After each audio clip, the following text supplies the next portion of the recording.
Hello, in this video I'm going to talk about polar versus nonpolar covalent bonds. So if you haven't watched my covalent bond video already, please watch that first before watching this video on polar and nonpolar covalent bonds. So we can categorize covalent bonds based on whether or not the electrons in the covalent bond are shared equally. If the electrons are shared unevenly or unequally, we call that a polar covalent bond.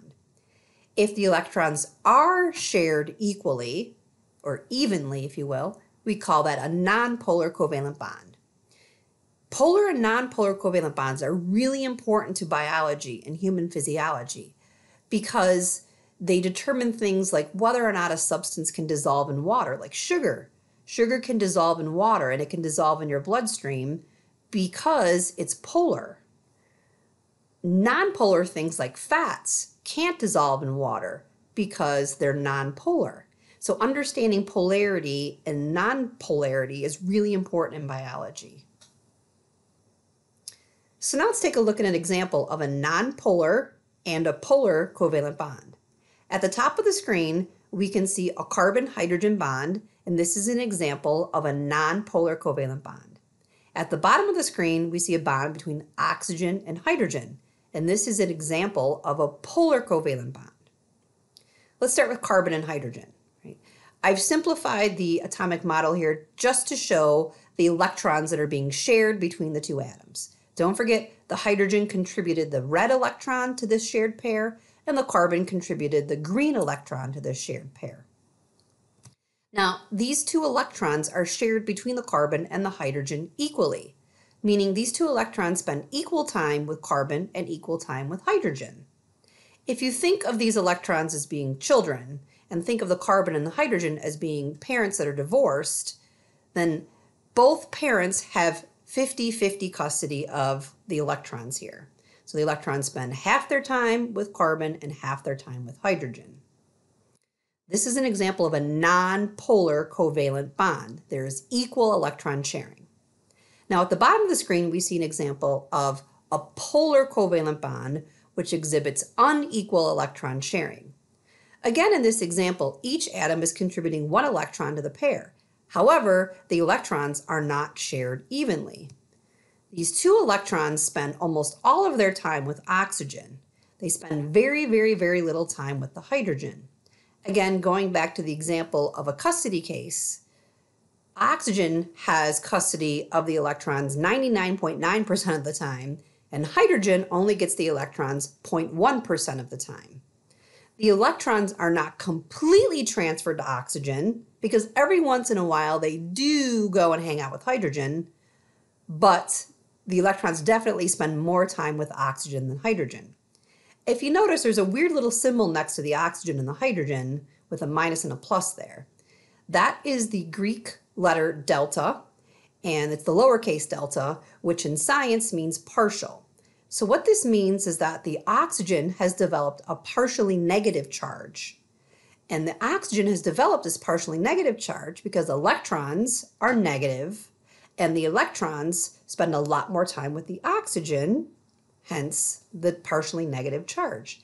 It's not a fully negative charge because the electrons don't spend 100% of the time with the oxygen.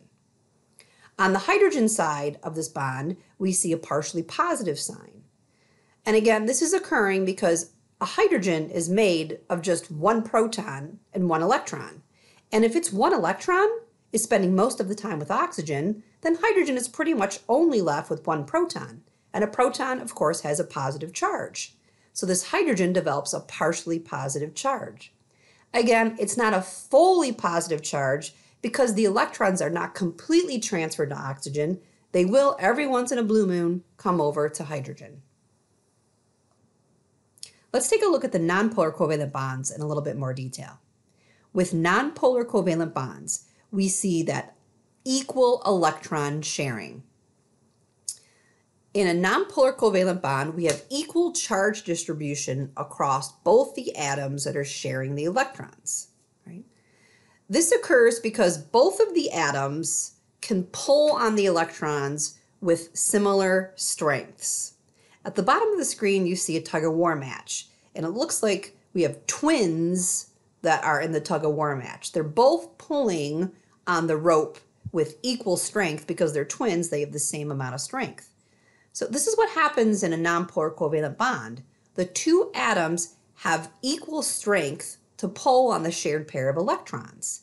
So the electrons don't spend more time with one atom or the other. The electrons spend equal time with both the atoms. By the way, there's a word we use to describe the ability that an atom has to draw electrons towards it, and it's called electronegativity. I'm not going to ask you about electronegativity in this class, but in case you've taken a chemistry class before or read about it in your textbook, I wanted to mention it. So let's look at some examples of nonpolar covalent bonds. So whenever we have a bond between two of the same atoms, like carbon and carbon or nitrogen and nitrogen, okay, whenever you have a covalent bond between two of the same atoms, you will have a nonpolar covalent bond. Again, that's because carbon can pull on electrons just as hard as carbon can. They have identical abilities for pulling on electrons, so it's not like one of them is going to win over the other. Another example of a nonpolar covalent bond is the carbon-hydrogen bond. Carbon and hydrogen have similar abilities to pull on electrons. So when they form a covalent bond, they share on the electrons equally. When you have a molecule, which is a group of atoms, right? When you have a molecule that has a lot of nonpolar covalent bonds, we say that that molecule is itself nonpolar. And I'll talk more about this in more detail later. But now let's take a closer look at the polar covalent bonds, right? The word polar here is used in the same way when we talk about the Earth being polar, right? You probably heard the Earth has a positive end and a negative end. Right now, the North Pole is positive and the South Pole is negative. What I think is really weird is that actually that can flip around and the South Pole can become positive and then the North Pole can become negative. And for some reason that freaks me out, but that's nothing to do with this, so I'm not going to talk about that. But the Earth is polar. Batteries are polar, right? A battery has a positive end and a negative end, right? So the word polar is referring to the fact that there's a positive side and a negative side. So in a polar covalent bond, we have unequal electron sharing. The atom that ends up with the electrons more often becomes partially negative, and the atom that does not end up with the electrons very often becomes partially positive. So this unequal charge distribution between the atoms creates this polarity. Now remember, the atoms don't become fully charged here. Fully charged atoms are called ions. And we don't have ions here. These are partial charges that we're talking about. So we see polar covalent bonds when the two atoms that are sharing the electrons have very different strengths in terms of their ability to pull on those electrons. So going back to the example of a tug-of-war match, imagine, a giant playing tug-of-war with a child. That's what's going on here. So we have two atoms with very different abilities to pull on the rope or pull on the electrons. One of the atoms is going to pull harder on the electrons. That atom becomes partially negative. The atom that cannot pull on the electrons very hard becomes partially positive. There are 4 examples of polar covalent bonds that you should know for our class. OH bonds, NH bonds, OC bonds, and OP bonds. Those are the only 4 covalent bonds you need to know for our class. All other covalent bonds in our class will be considered relatively nonpolar. If you're a chemist, you're listening to this, you probably got really angry about that. But this is not a chemistry class. We're just learning chemistry as it's important for human physiology. So for the purposes of this course, we're just concerned about the very, very polar covalent bonds, which are listed here, OH, NH, OC, and OP. So the other ones are much less polar, and we're just going to consider them nonpolar. So in these 4 bonds, the oxygen or the nitrogen is acting as the electron hog. Oxygen and nitrogen are notorious for being absolute electron hogs. Okay? And because they hog the electrons, they develop that partial negative charge, while the other atom in the bond is going to develop the partial positive charge. Right? So in the example of a bond between oxygen and phosphorus, right, The oxygen develops the partially negative charge, whereas the phosphorus will develop a partially positive charge. An example of a polar molecule, so a molecule with a lot of polar bonds, is water. So water only contains two covalent bonds, and both of those covalent bonds are polar. So these are bonds between an oxygen and a hydrogen. And if you look back, the oxygen-hydrogen bond was one of the polar bonds that we need to know. The oxygen pulls on the electrons much more so than the hydrogens, so the oxygen develops a partially negative charge, while the hydrogens develop partially positive charges.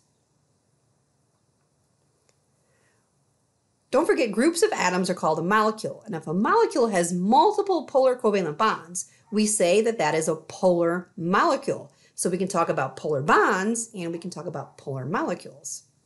Polar molecules exhibit partial electrical charges because those polar bonds exhibit partial electrical charges. At the bottom of the screen here, we can see lots of different bonds between atoms. Take a minute and pause the video and see if you can determine which bonds are polar and which bonds are nonpolar. Let's just look at a couple examples. So the bond between nitrogen and hydrogen was one of the four bonds we needed to know that was a polar bond. So the nitrogen-hydrogen bond is a polar bond. So I put delta minus and delta plus in the appropriate places, or you could have drawn a battery if you'd like. Let's take a look at a nonpolar bond here, though. This carbon-hydrogen bond, right, is a nonpolar bond because carbon and hydrogen are sharing electrons. This line here is a single covalent bond, right? And carbon and hydrogen are sharing the electrons in that bond evenly.